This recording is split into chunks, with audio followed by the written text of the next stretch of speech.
வெண்பருத்தி நூலெடுத்து வாய் வெடிச்ச பூவெடுத்து நான் அணிஞ்சிட தொடுத்து வச்ச நடினமான மாலை இது.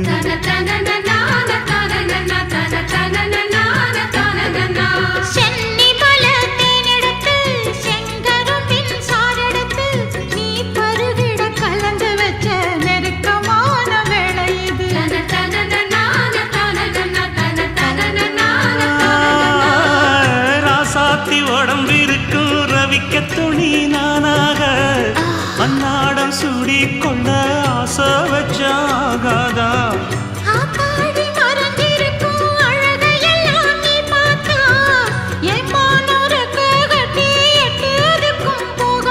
அடிச்சி சக்கரையே எட்டி நீயும் நிக்கிறியே நான் ஏங்கி ஏங்கி பார்க்கிறப்போ ராங்கி பண்ணுறியே.